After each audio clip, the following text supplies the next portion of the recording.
Physics and mathematics both are very interesting subjects only if you understand what you are solving, why you are solving, and also you proceed in a systematic order.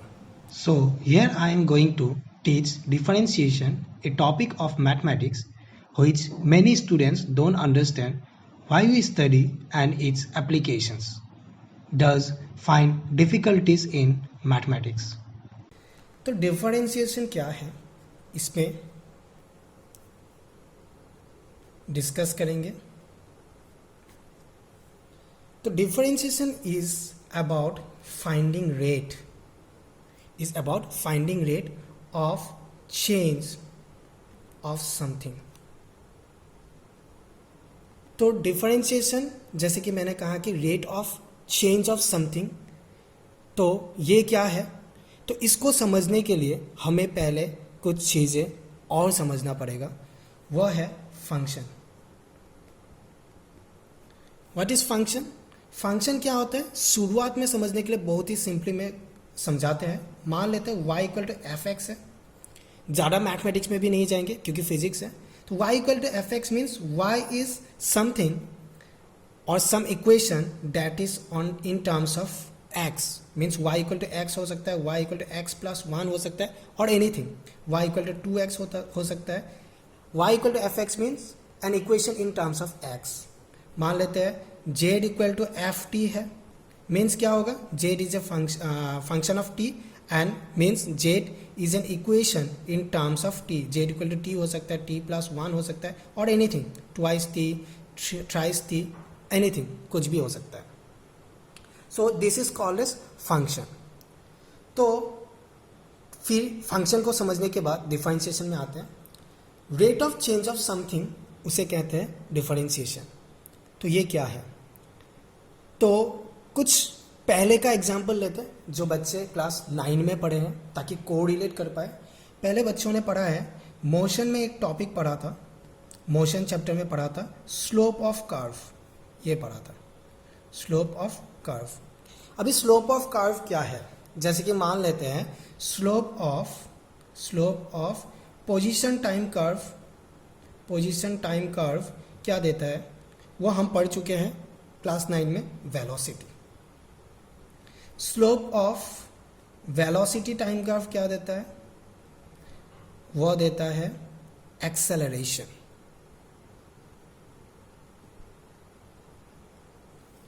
तो अभी slope of position time curve क्या था. Slope of position time curve कुछ नहीं, मान लेते ये है पोजीशन, ये है टाइम है, और ये मेरा एक कर्व है जिसे हम यूनिफॉर्म मोशन का कहते हैं. तो यहाँ पर क्या था स्लोप ये एंगल था कि कितने एंगल बना रहा है एक्स एक्सिस के साथ, और वह एंगल हम लोग एंटी क्लॉकवाइज मेजर करते हैं. तो यहाँ पर क्या था, tan थीटा स्लोप था. Slope equal to tan theta होता है, और वह क्या है perpendicular by b, base p by b. तो p बाय बी, और p बाय बी यहाँ पर क्या हो गया del x by del t. पहले हम लोग ऐसे लिखते थे x2 minus x1 by t2 minus t1, जबकि यहाँ पर क्या होता है मेरा, ये x2 था, ये x1 था, और ये t1 था, ये t2 था. Means slope is also something that is rate of change of position. तो जो हम rate of change of something कह रहे हैं, तो क्या ये डिफरेंशिएशन कुछ स्लोप को ही इंडिकेट कर रहे हैं, समझेंगे इसको. सिमिलरली वेलोसिटी टाइम कर्व में आते हैं. तो वी टी कर्व में क्या था, हम लोग को स्लोप मिला था acceleration. Slope equal to tan theta है. मान लेते हैं ये भी कुछ इस तरह है. तो यहाँ पर थीटा क्या होगा, यहाँ पर थीटा होगा, ये अगर मेरा v1 है, ये v2 है, और ये अगर t1 है, ये t2 है.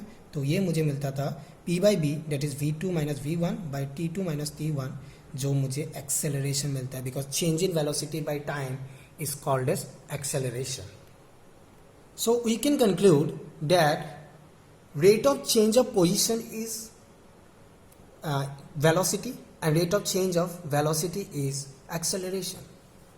So differentiation is something similar, rate of change of something. तो हम लोग ये नया चीज़ क्यों पढ़ रहे हैं?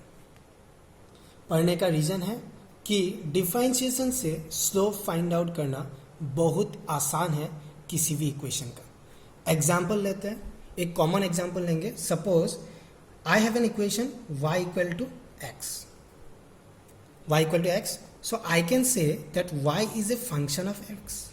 I can say like this. Okay? तो y इक्वल टू एक्स का कार्व कैसा आएगा? y इक्वल टू एक्स का कार्व कुछ इस तरह आएगा, like this. Already you have studied how to plot curve in class 9-10 for a given equation. y equal to x का कार्व एक स्ट्रेट लाइन आएगा जो ओरिजिन से पास करेगा, because when x is 0 y is 0, when x is 1 y is 1, when x is 2 y is 2, so it will come a straight line. और अगर मुझे यहाँ पर कोई पूछे that what is the slope of this curve that is y equal to x, y equal to x, तो वो क्या होगा? that is the angle made with x axis, that is theta. तो यहाँ पर अगर हम लोग tan theta निकाले, tangent of triangle is actually slope, तो अगर निकाले तो tan थीटा निकालने के लिए क्या होगा? This length is 1, this is 1, so tan theta will come out as p by b, that is 1 by 1 and that is 1. और सिंपल सी बात है, ये कुछ बाइसेक्ट करके जाएगी, so theta is 45 degree, as tan 45 degree equals to 1. तो y equal to x का मुझे स्लोप मिला 1. तो इसको डिफरेंशिएशन से कैसे करेंगे? क्या आसान हो जाता है डिफरेंशिएशन से? कैसे होता है? और डिफरेंशिएशन को इससे कोरिलेट करके समझेंगे.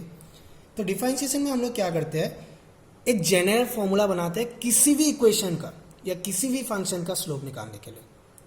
तो हम किसी भी इक्वेशन का निकालने के लिए उसे फंक्शन के टर्म में लिख लेते हैं और मान लेते हैं यही y इक्वल टू एक्स को y equal to f x से रिप्रेजेंट कर रहे हैं. तो मेरा कार्व अगर ऐसा कुछ मैं प्लॉट करता हूँ, यहाँ पर मेरा x है, यहाँ पर y है और ये कुछ कार्व है.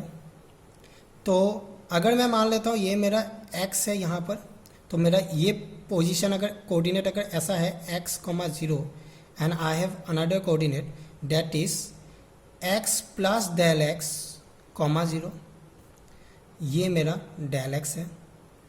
और तब मुझे क्या मिलेगा? तब मुझे यहाँ का करस्पॉन्डिंग कोऑर्डिनेट यहाँ पर मिलेगा, ये दोनों कोऑर्डिनेट मिलेगा मुझे. x, y का कोऑर्डिनेट मिलेगा f ऑफ x और यहाँ पर कोऑर्डिनेट मिलेगा x plus del x, f of x plus del x. कुछ इस तरह मिलना चाहिए. क्यों मिलेगा ऐसा कुछ? Because to get the value of y we need to put the value of x, no? So when we put the value of x in this position we got the coordinate of y, so f of x. And when we put the coordinate of x here then we got the coordinate of y. x plus del x क्या है?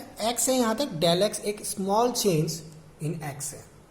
तो अभी अगर मुझे slope निकालना है तो निकालेंगे यहाँ पर tan थीटा करके. तो tan थीटा मुझे क्या मिल जाएगा? tan theta that is slope, tan theta equal to del y by del x. Del y by del x कैसे लिखेंगे?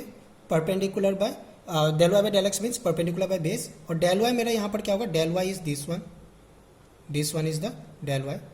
तो डेल y क्या होना चाहिए यहाँ पर? f of x plus del x minus f x bye del x क्या है? ये वाला change in x. f of x plus del x minus fx क्यों हुआ? f of x plus del x is this much and fx is this much, so this one will be fx plus del x minus fx, and this is called a slope, that is del y by del x. Now if this change is very small, means del x is very small, then we write it as dy by dx, जिसे हम differentiation कहते हैं. और यहाँ पर आएगा limit del x tends to 0. Tends to 0 means very small change in x. लगभग 0 के बराबर है. del x approaches to 0 means del x का जो change है वो close to 0 है, बहुत small है. तो आएगा f of x plus del x minus f x by del x. and this is the formula of differentiation, and by differentiation we get the rate of change of something or slope, or we can say tangent of an equation or curve. तो ये है differentiation का मतलब, और इसे कहते हैं first principle of differentiation. तो इसी से हम लोग इस कर्व का स्लोप भी निकालेंगे, और इसी से जब स्लोप निकालेंगे, अगर ये स्लोप दे रहा है तो मुझे 1 मिलना भी चाहिए, ये इंपॉर्टेंट है।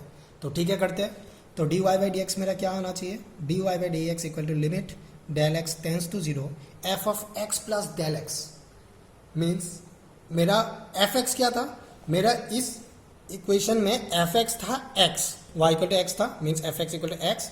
सो f x plus del x क्या होगा, फंक्शन में डेल एक्स ऐड हो रहा है, मतलब एक्स में डेल एक्स ऐड हो रहा है, तो मेरा आना चाहिए x plus del x minus f x क्या था, मेरा एक्स था, बाय डेल एक्स।